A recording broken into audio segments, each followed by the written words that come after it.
Last topic में हमने पढ़ा था मिरर चार्ज, और उस मिरर चार्ज की हमने mirror surface charge density sigma निकाली थी। सिग्मा क्या था? Minus Q D upon 2 pi X square plus Y square plus D square की होल पावर 3/2। मैंने कहा था इस सरफेस चार्ज डेंसिटी की हेल्प से हम चार्ज निकाल सकते हैं कि जो मिरर चार्ज है उसकी वैल्यू क्या है। तो आपको पता है कि जो सरफेस चार्ज डेंसिटी होती है वो क्या होता है? Sigma is equal to D Q by D A. यहां से क्यू निकालना हो तो क्या करोगे आप? क्रॉस मल्टीप्लाई करो, D Q is equal to sigma D A. इसको इंटीग्रेट कर दो, डी क्यू का क्यू बन जाएगा सिग्मा डी ए। सिग्मा इस इक्वेशन 1 को यहां पर रख दो, क्या बनेगा? Minus Q D upon something D X. D A क्या होगा? Area of the seat. Z direction में क्या है उसका? एरिया की डायरेक्शन है, तो डी एक्स डी वाई। जो सीट है वो एक्स और वाई डायरेक्शन में फैली हुई है, इसलिए एक्स वाई प्लेन में है, इसलिए इसका एरिया क्या हो जाएगा? D X D Y. हमें पता है कि जो पोलर कोऑर्डिनेट्स होते हैं which are more easier than Cartesian coordinates.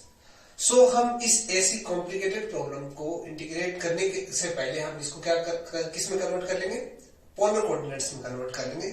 Polar coordinates क्या होते हैं? X square plus Y square equal to R square. D A area of this plane sheet क्या होगा? Are D five. इन दोनों को हम यहां पुट कर देंगे तो ये क्या बन जाएगा? Minus Q D upon 2 pi R square plus D square whole power 3/2 R D five. R की जो लिमिट है, आर जो है इनफाइनाइट तक जा सकता है, 0 से इनफाइनाइट, और जो फाई है वो 0 टू पाई जा सकता है। आपको सिर्फ मालूम है स्फेरिकल कोऑर्डिनेट और सिलेंड्रिकल कोऑर्डिनेट सिस्टम को आपने अच्छे से पढ़ा है। तो अब इसमें जो कांस्टेंट है उसको बाहर ले आओ, क्यू डी एंड 2 पाई ये कांस्टेंट है, इसको बाहर ले आओ।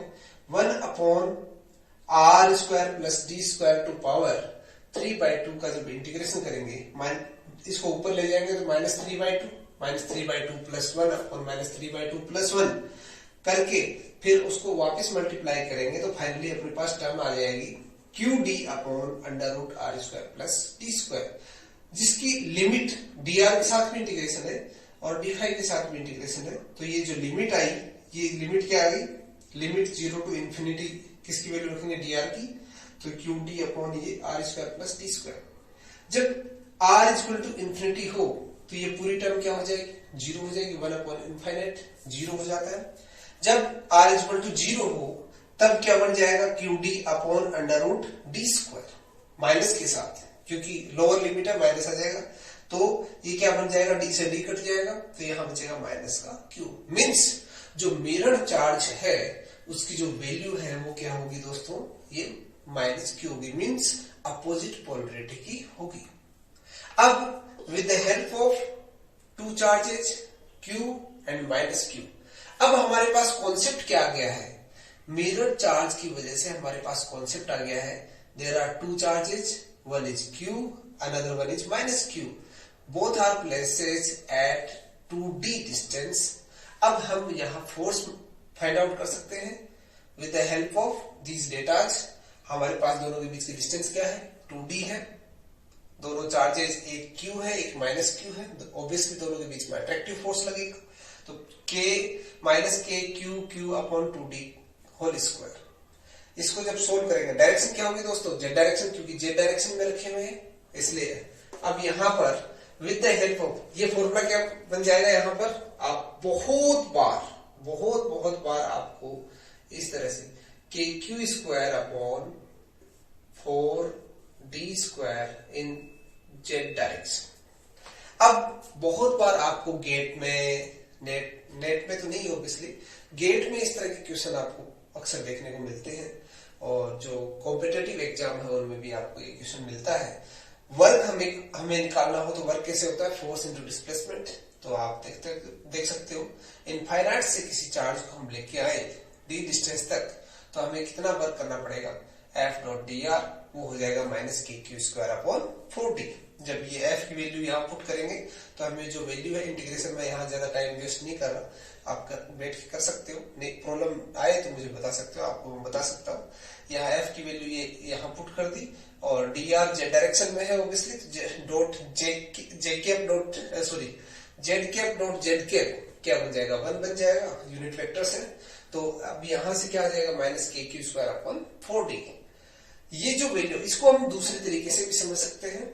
सिंस दोनों के बीच की डिस्टेंस 2d है तो पोटेंशियल एनर्जी क्या होती है, के Q1 Q2 अपॉन दोनों के बीच की डिस्टेंस के Q1 Q2 अपॉन 2d।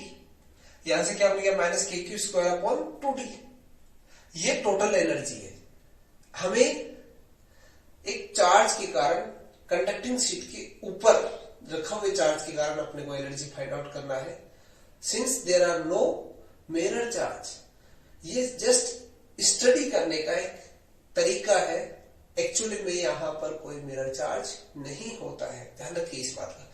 इसलिए z ग्रेटर देन 0, ये जो एनर्जी है हाफ ऑफ दिस एनर्जी, इसकी हाफ हो जाएगी तो के क्यू स्क्वायर अपॉन 4t। तो आपके पास एनर्जी की टर्म क्या हो जाएगा, एनर्जी का फॉर्मूला क्या हो जाएगा, माइनस के Q square upon 4d। Direct पूछा जाता है, ध्यान रखिएगा इस चीज का।